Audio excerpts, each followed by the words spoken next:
Is ka na dito sa DWJE 88.1 FM Radyo Pangasinan. We are located at the third floor of Jumel Building, A.B. Fernandez East, Tagupan City. Or you may contact us at 0968-444-4290 or 0956-168-4908. O bueno mga kapaborito, magpa-advertise na! This is DWJE 88.1 FM Radio Pangasinan, whose sole mission is to inform, to educate, to entertain, delivering to all Pangasinenses news that is true, public service that is sincere, commentary that is fair, and entertainment that is proudly Pangasinense. This is your DWJE 88.1 FM Radio Pangasinan, going beyond just being number one, working towards total domination. Diyan Pangasinan, walay saksa kaya radio station ya iyaiyag na saray Pangasinense. Diyan Dagupan, Paborito. Manawa, Paborito! Mangaldan, Paborito. San Fabian, Paborito! Diyan sa Nasinto, Paborito. Aya, so 88.1 Radyo Pangasinan. This is Pangasinan Gulf Waves Network Corporation in Tagupan City. DWJE 88.1 FM Radyo Pangasinan. ang susunod na programa ay rated GP. GP? Ano yun? Garantisadong pampaborito. Ang inyong mapapakinggan ay isang bayad na programa. Anumang opinyon, balita o pahayag ay walang kinalaman ang himpilang ito. PAM Sabinmalay. PAM Sabinmalay. Paninilbihan, agresibo, matapat para sa mabilis na ikauunlad ng bayan tuwing Lunes, Merkules at Biyernes alas 8:30 hanggang alas 9 ng umaga. PAM Sabinmalay. Dito lamang sa inyong paboritong himpilan. DWJE 88.1 FM Radyo Pangasinan. PAM Sabinmalay. Good morning. Nadabalang silang sakay. Agaw natan na Lunes. Kanya na wadala so programa para dasaray tagad balay na binmalay. Programa na PAM, paninilbiang agresibo at matapat. Sa binmalay. Tolop kantabayo dasaya na programa amigo yo RJ Jimenez at your service always. Dana sa partner tayo si Leon Castro, Leon Elorde Castro sir. Leon, good morning. Good morning, partner RG at sa ating mga listeners. Saray subscribe na nagdudungan sa Radio Tan PM at DWGA at Pasantos na maabig yung kabasan sa karamin. Yes, Lunes natan. Kanya na kumusta flag racing ceremony yun tan Sir Leon? Okay na ba, partner RG? At least siya nasalita administrator tayo. Kasi mayor ya pinasalamatan daray amin, ya empleyado ta namin, ya taga Binmali sa successful ya palampas na sa kapistan tayo na agaw ya piyesa. Marakap ta na kumenda ya marakap may ikagawa na piyesa tayo ya dalawan na maya-maya bisita at bali na Binmali, partner RG. Yes, na back to normal. Ika nga, yung ating mga pag-asikaso sa mga transaksyon, daming kwan ngayon nagbabayad yan sa may treasurer's office, partner yun. Partner RG, sinasabi siyempre back to normal at dapat ngayon ay araw ng buwan ng puso, kaya yung pusong pagmamahal sa trabaho dapat ang gawin natin, ang sabi ng ating buting mayor. Okay, kasi kanina isang linggo. Oo, na pituyawan tay Madam Josephine, si Treasurer Rayudan. Et kabatan tayo, wala manayay condonation na dasaramay ang niya kabayar, nasaratay milyardatan, yano walay amay penalty, agdala singilin tay penalty, pero mambayar kayo, asikaso yo, ratay babayaran nyo dan. So, si Madam Tulaming Aranda, partner? Josephine Anchiboy. Josephine Anchiboy. At katuwang na sa municipal government, doon taniran panangiter na serbisyo, matuan serbisyo, dasaray kabalayan tintan na partner yon.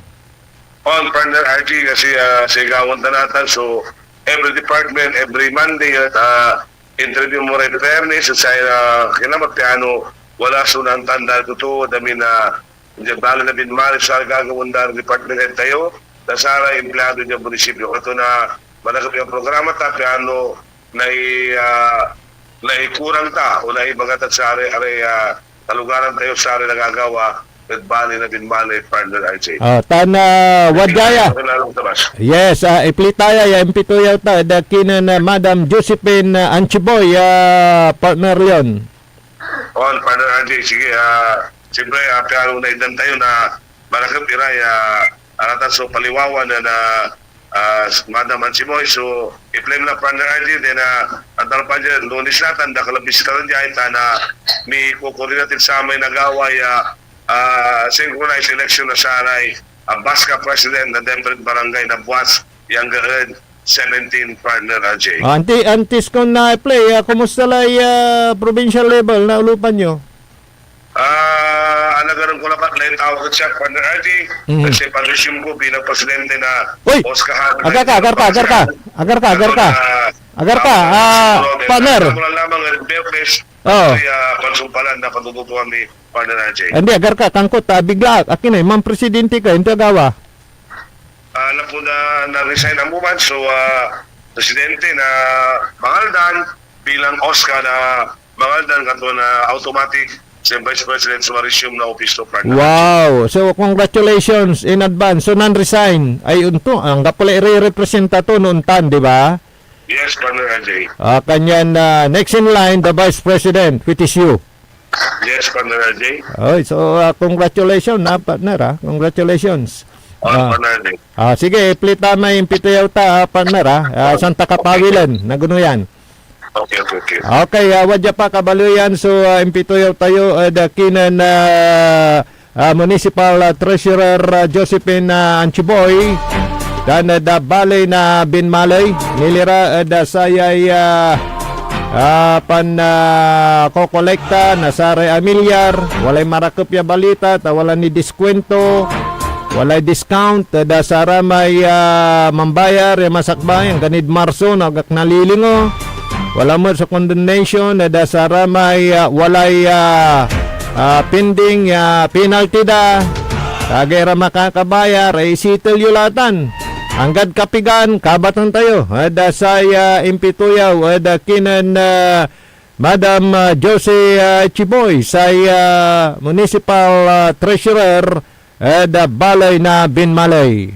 Engineer Nixon, go ahead. Yes, Madam Josie, good morning. Municipal Treasurer ng Binmalay. Kumusta ho ang koleksyon natin ngayon sa Binmalay? Nakikita ko marami kong tao ngayon sa harapan ng inyong opisina. Yes, good morning po sir.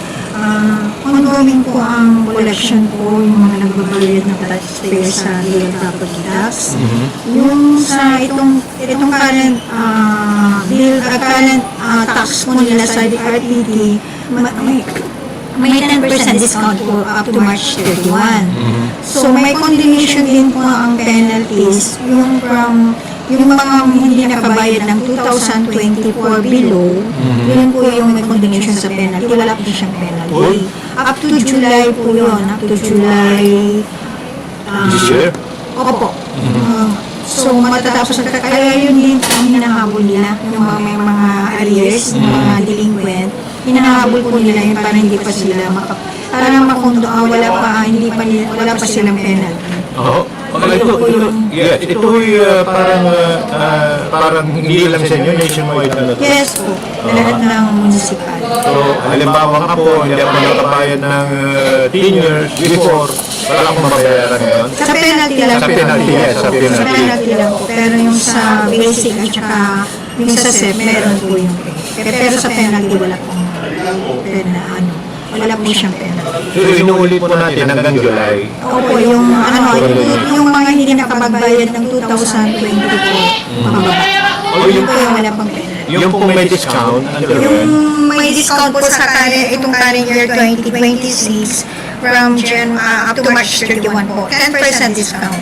Tapos yung 20%, yun po yung advance payment last year. Kung nagbayad sila last year ng December para 2026, yun po yung may 20% discount sila.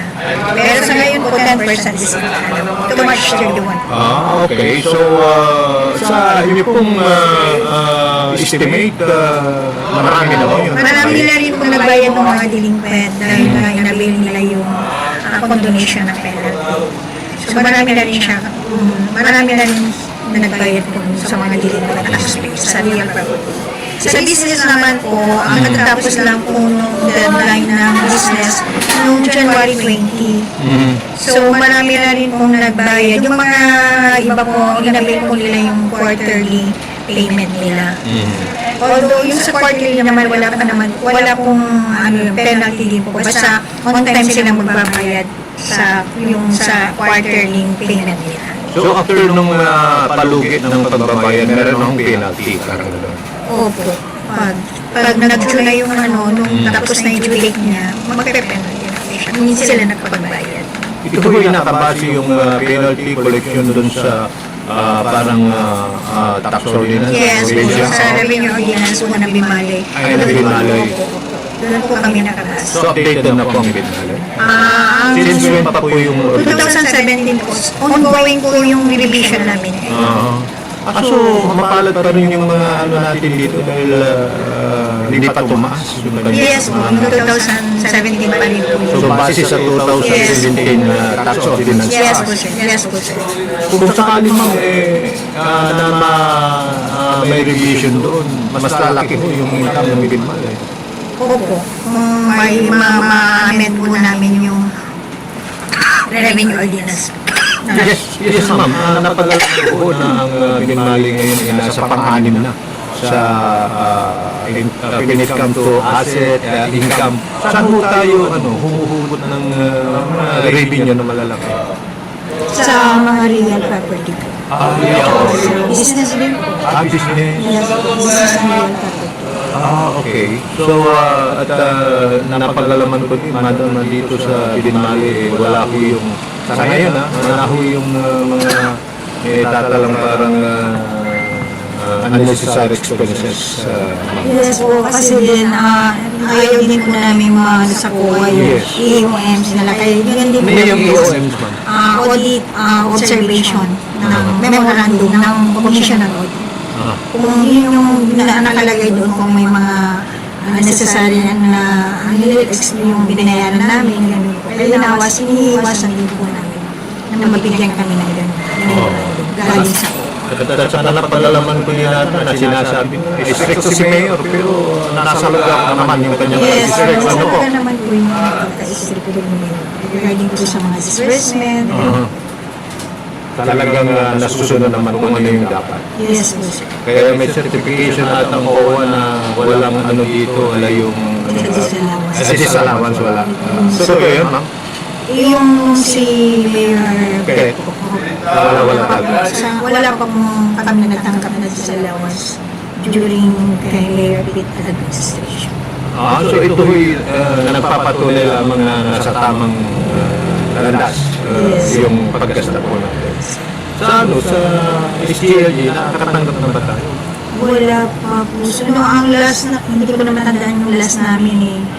Pero sa ngayon, hindi pa po kami nakatanggap. Pero when it comes to financial matters at expenses, wala namang problema. Yes po, wala naman po. So, based doon po sa audit findings ng mga po. So, paano ito nakapagbibigay inspirasyon sa inyo? Lalo na yung mga ginagawa ni Mayor. So itong sa treasury, minamaximize namin pag sinili ng mga taxes kasi bumabalik naman po sa mga tao. Yung makolekta po sa pamamagitan ng mga projects. Okay. Yun din po ang pina-explain din namin sa mga tao. Okay, siguro sa ngayon yung mga figures kasalukuyan pang inaano Yes, nyo, ano? yes.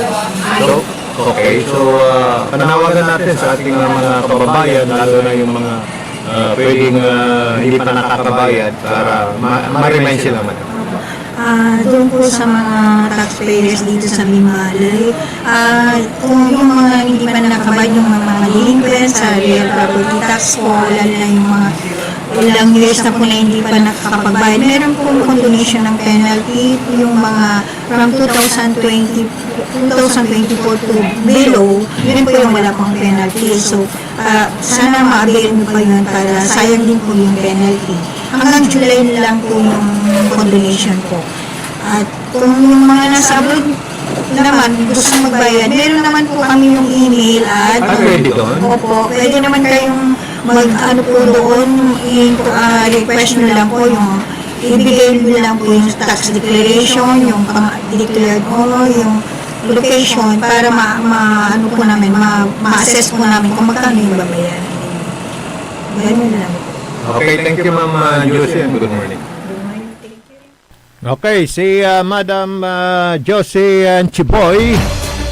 Siya po yung municipal treasurer yan po sa bayan ng Binmalay. Yung pong mga nasa abroad, don't you worry, walay kinda. Email address da, yan nayari yun pan-inquiran, di ba? So hanggang July pa yung condemnation patungkol doon sa mga hindi pa nakabayad ng kanilang mga milyar mula 2024 pababa. Wala po kayong babayaran, di na ikukwenta yun. So isettle yun la. Kung ating mga kababayan sa Binmalay na nasa abroad yan at yung mga nandito na hindi ninyo alam at sa lahat ng dako dahil yun po yung ibinabang kautusan national, lahat ng mga bayan mayroon hong condemnation dyan. Ibig sabihin wala kayong babayaran sa mga babayaran ninyong tax ninyo, mga lupa ninyo, kaya mga ari-arian po ninyo mula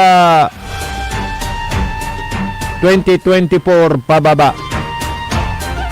At napagalaman din kay Madam Josie Anchiboy ng Binmalay, ang kanilang municipal treasurer, na mapalad din kayo dyan sa Binmalay dahil until now yung binabayaran ninyong mga tax nyo nakabase pa rin sa tax ordinance noong 2017. 2026 na ngayon, mag 15 years na yung ordinansa ninyo. So sambut nyo sumambayar. Saka yung napagalaman din natin na buhat ng maupo itong si Mayor Pet Merera, wala hong findings yung COA na may mga dyan, disallowances. Kasi ngayon stricto yung COA mayroong EOM na pinapadala, Audit Observation Memorandum, kung sakali man na may mga questionable na paggastos sa kaban ng bayan. Pero according to Madam Josie, sa pamumuno ni Mayor Pet Merera dyan sa Binmalay, walang nakikita yung COA na may mga hindi naaayon sa paggastos sa kaban ng bayan. Kaya nga mayroon silang certification na ibinibigay sa LGU na walang disallowances. Dahil yan mismo ay tinututukan ni Mayor Merera according sa ating mga nakakapanayam. Lalo na itong talastasan natin pag-interview kay Municipal Treasurer Josie Anchiboy ng bayan ng Binmalay. Kaya yung sinasabi na pagka-stricto ni Mayor Pet when it comes dun sa mga financial matters, dun sa paggastos, ang nagiging napapala naman ito hong wala hong mga disallowances sa bayan po ng Binmalay. Kaya marami hong mga nag-avail nung condemnation para sa mga bayarin dyan na hindi na nila kwintahin yung hindi ninyo yung penalty para malinaw.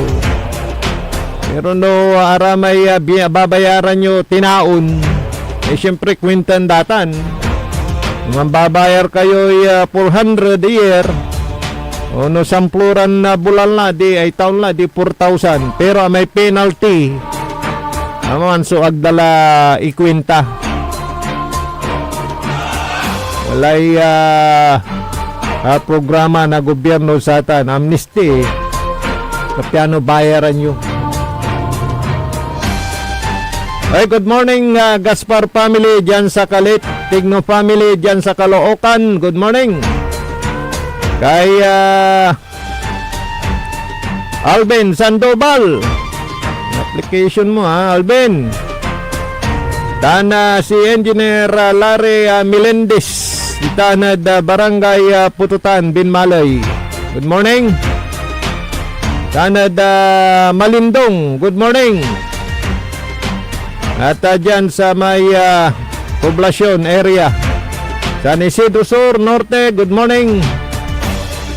Tanad Pulong si Paragas sa family, good morning. Tanad Barangay Pulong, Baybay Pulong.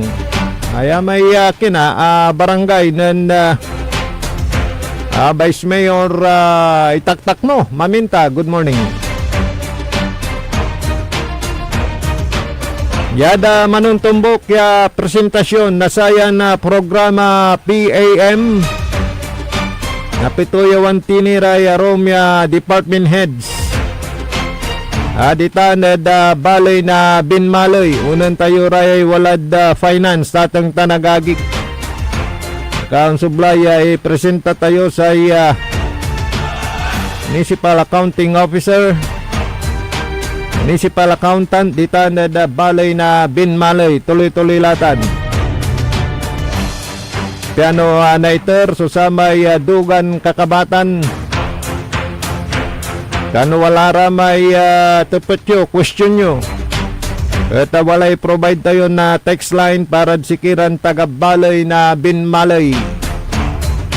Kano wala so nagawan interaction. At sayan na programa. Programa na PAM, paninilbiyang agresibot matapat sa bayan ng Binmalay. Bayan muna bago sarili. Si partner ko Leon Elorde Castro Jr. very busy. Yan no Miyerkules nakaulot tilamot si partner ko. Panamaglay na sayan na programa. Kani talagang destiny Leon. Partner Leon So pagmaliw mo na presidente na Lupan na senior citizen at luyag na Pangasinan. Siya ho yung Oscar-head yan sa Binmalay. Si partner ko na Bimatik at posisyon niya Vice President para da sa federasyon na saray senior citizen at probinsya. At according to him, may presidente mamudon doon. Hanggang ganun ni may election da. Last month labat. At may apili presidente na uyungan na saray senior citizen at luyag na Pangasinan. Partner Leon. May Oscar Hidadtan at Mangaldan non-resign. So, automatic no non-resign to ni re-representa to di resign mo at sa probinsya, di ba? So, law of succession itong partner ko na si Leon. Siya yung vice president. Di siya yung sasalo ng responsibilidad yan.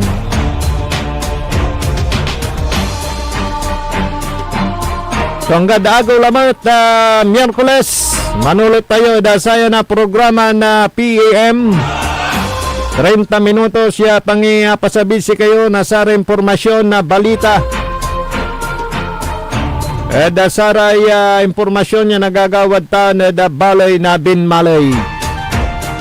Programa na PAM paninilbiang agresibo at matapat sa bayan ng Binmalay. Bayan muna bago sarili. Yadangaran na partner Leon Elorde Castro Jr. Akalobakan tabayo amigo yo RJ Beray Jimenez at your service always. Masantos at maabig yakabusan at balang sinansakay. Ang inyong napakinggan ay isang bayad na programa. Anumang opinyon